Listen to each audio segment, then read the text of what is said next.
Hello, everyone. How are you doing today? Michael Zuber here, one rental at a time.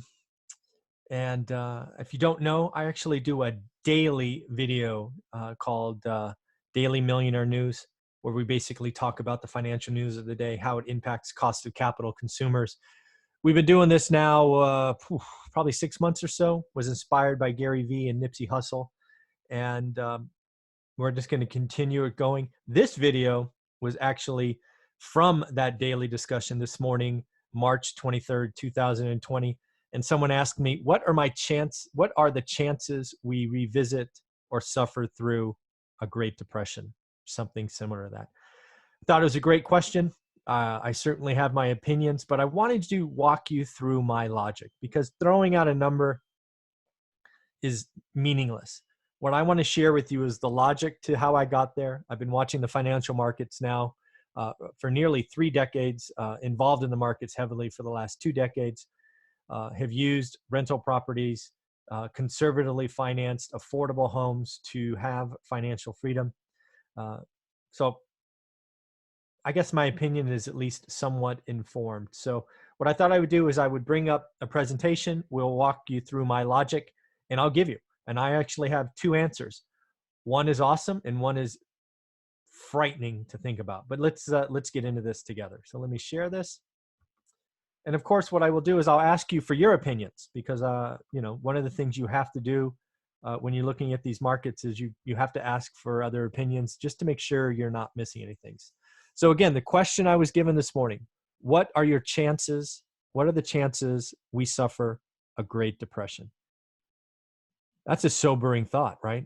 Just 2 months ago, we were at record highs, and to think that so quickly we are potentially talking about a Great Depression, it's just sobering to think about. I don't have any other words for that. So here's the deal.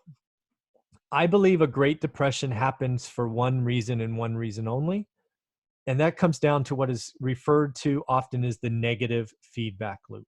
Right? Something in the system goes bad that causes something else to go bad, that causes something else, and it just spirals. And again, I have firsthand experience of this. I was a real estate investor pre-Great Recession. I saw what was coming, didn't see how bad it would get, but we moved our equity out of houses into apartments. And, the Great Recession, the financial idiocy of liar loans happened, and stuff happened. But I bring that up because what happened is we allowed a negative feedback loop to start, and we couldn't break it until prices got so low that the deep pocket hedge funds came in and socked up supply. We didn't have to let it get that low, right? For example, the house I sold at $265 went all the way down to $75,000. $265 to $75 in about 2 years. That is the example of a negative feedback loop. Once that happened, values, then things blew up, then Bear Stearns and Wall Street, and it's just, so this is all about 100% about, can we stop the negative feedback loop? We've already started it. Main Street is being told to stay inside. They are not working. They're getting laid off. That is step one.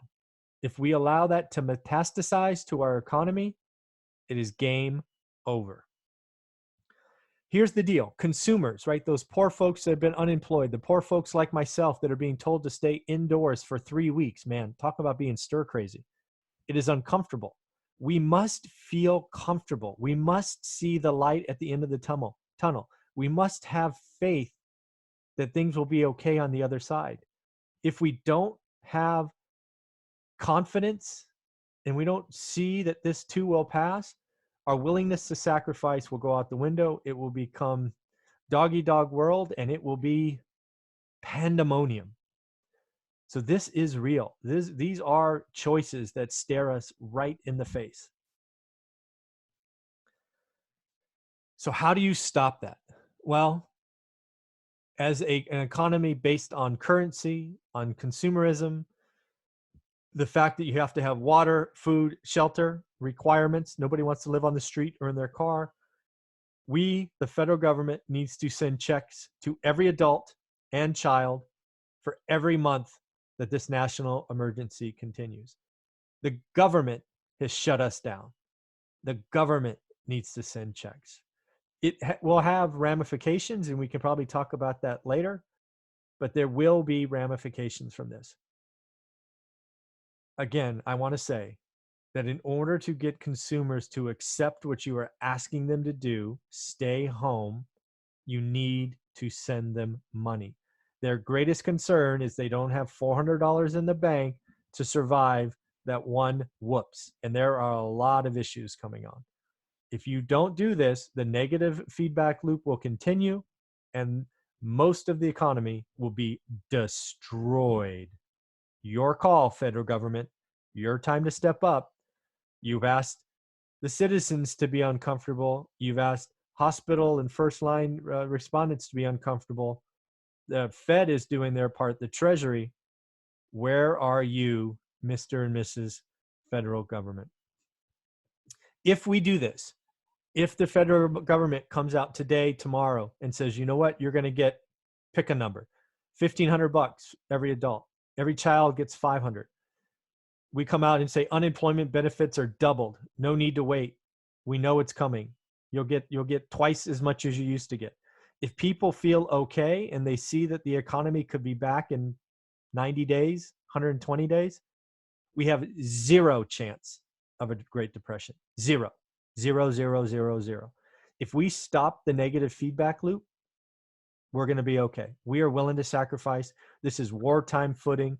And if we communicate that, the American populace is amazing. Frankly, the world population is amazing. We will help thy neighbor if we see that we can and that this thing will get by. And that's what we need. If we don't make the American populace feel comfortable, the chances of a Great Depression or worse, yes, worse, are 100%.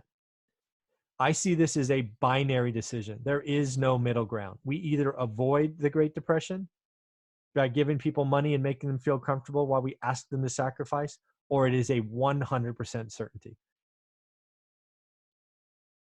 It's that simple. The federal government comes out and communicates that I will get a check every 2 weeks, every month. I don't care how often.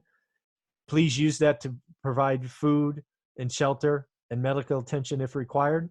Done. Game over. We've avoided it. We will slog through this mess. We will have historical numbers that you and I talk about for the next 4 decades. Oh my God, do you remember when? It'll just become a moment in time and no big deal. Americans need confidence. The federal government is risking the American consumer's confidence. We are asked to tolerate lots of things, but we will lose it if we think money is scarce. I have to have something before someone else. If this hoarding mentality is rewarded, it will become the norm. We will have food rationing. We will have the National Guard everywhere. But if you give us money and you take the pressure off, this thing will prove to be almost a non-event. There will be horrible tragedies and loss of life, but we will get through this. We will buy time for science. It's that simple of a decision. Do you lose the American confidence, the world's confidence? There are consumers around the world that are looking at us to see what we do. The other thing that I think is certain, regardless of which way this goes, is the economy will be different after this event.